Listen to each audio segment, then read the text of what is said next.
La autocensura en nuestra familia ha estado siempre presente, pero más que la autocensura en realidad es la censura propiamente tal, que en el momento en que va como mutando llega a transformarse en la autocensura, ya que en un comienzo los censuraban, después ellos mismos se censuran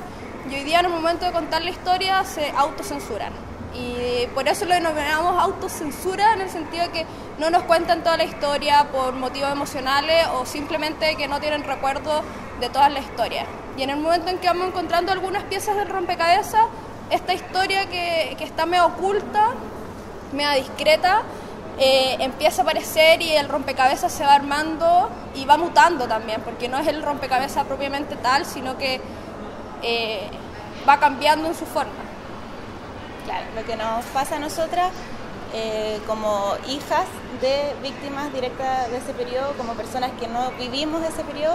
es que a nosotras se nos ha ido contando la historia durante nuestro tiempo como de formación de criterio, de un modo muy lento, con mucho cuidado, con mucho cuidado de no crear rencor o malos entendimientos. Entonces también lo que ha pasado es que, como decía la Renata, llega a un punto que existe esta autocensura, entre comillas, que tiene que ver con lo emocional. Llega un punto en que nuestros padres o nuestros familiares no pueden continuar de desarrollar como esta línea de la historia porque a ellos les cuesta y es obvio. En esas piezas que van faltando, nosotras como con nuestro interés de jóvenes y sobre la historia hemos como llenado estos espacios, como incluso a veces inventando piezas que no son. Y ahí va lo que decía Renata, que de repente la historia va mutando de una manera inevitable y cuando ya queremos intentar volver a entender todo, volvemos a nuestros padres y continúa el círculo de esa misma manera.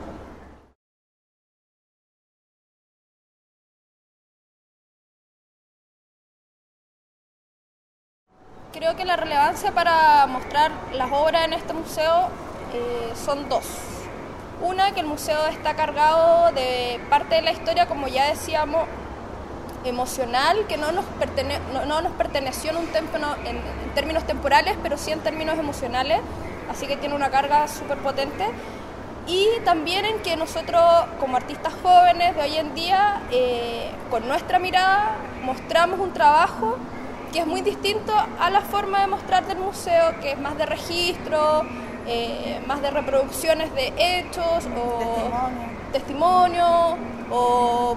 muestran documentos. Acá nosotros, a partir de documentos, trabajamos y reinterpretamos los documentos con los que trabajamos. Claro, o sea, yo creo que por lo menos para mí ese es un punto muy interesante de exponer aquí en este museo, porque el museo ya está cargado de un periodo, incluso el museo tiene una cantidad de años que es súper específico, es un contexto muy preciso. Entonces creo que es súper interesante que nosotras podamos exponer en este espacio de alguna manera para generar un poco un quiebre con lo que pasa en estos dos pisos de abajo, con toda la información, los archivos, los testimonios que son súper concretos. Entonces cómo nosotras desde ahí podemos generar una nueva lectura, un nuevo trabajo, nuevas interpretaciones sin ilustrar ninguna de las historias, pero absolutamente naciendo desde acá. O sea, de hecho que ni siquiera es ilustrando nuestra historia o la historia de nuestros padres. Solamente un punto de partida que no deja de ser muy relevante, pero no es el testimonio de ello.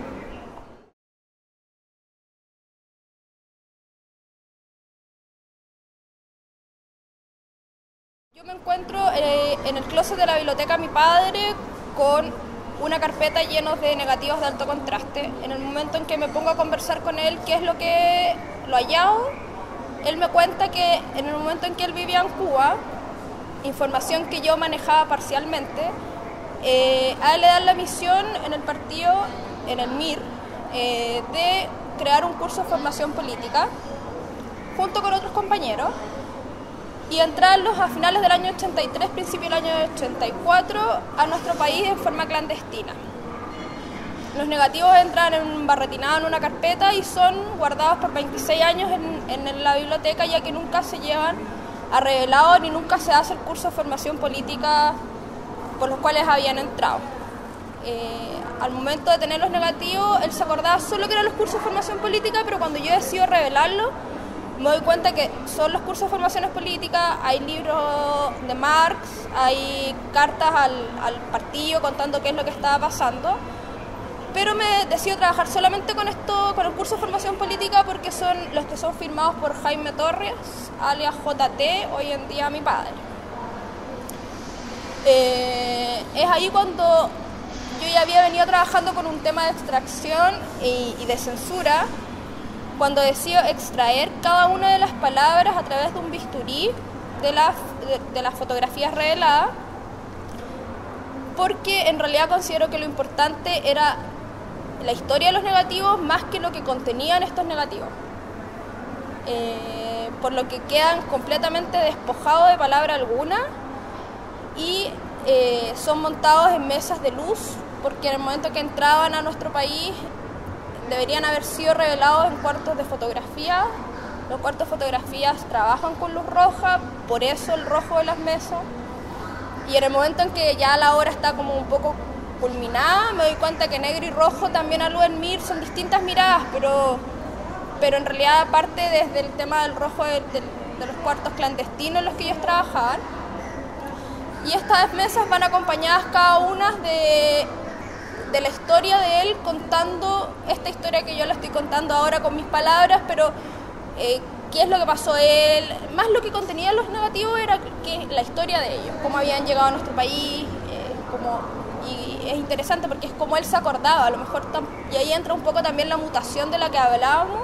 de que la historia va mutando en el tiempo porque un poco es lo que ellos se acuerdan, pero también uno los reprocesa, entonces al final tampoco es la historia propiamente tal. Eso.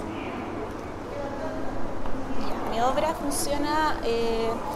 tomando dos situaciones de este periodo que relaciono, una muy personal y otra más general. La que es muy personal tiene relación con una radiografía de un familiar mío que en el año 74, él recibió una bala que desde esa época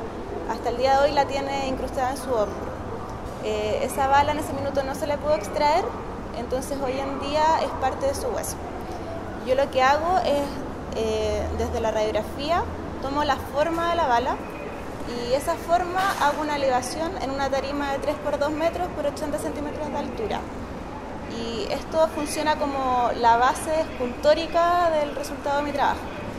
La otra situación tiene relación con un hecho que se investigó en los años 80 en Chile, específicamente entre el 83 y el 84, que un grupo del MIR, entre ellos están algunos familiares directos míos, hicieron una investigación y se descubrió que la CNI escondía las antenas transmisoras de las radios en los tubos de escape de manera horizontal. Entonces la instalación se compone con 10 tubos de escape posicionados de manera vertical que se van uniendo sobre esta tarima, esta tarima que tiene la forma y hace relación con la radiografía inicial. Además de un texto que va alrededor que tiene que ver con el informe médico de la radiografía que año a año, cuando se vuelve a hacer, pasa por este mismo proceso, que año a año hay un nuevo diagnóstico, pero siempre al final se llega a lo mismo porque siempre se sabe que es una bala. Entonces, la base, los tubos y el texto hablan todo el rato de lo mismo, de estas dobles lecturas, de estas maneras de ocultamiento, que tienen relación con el título de la exposición, que tienen relación con los conceptos que trabaja Renata, con la exposición en sí.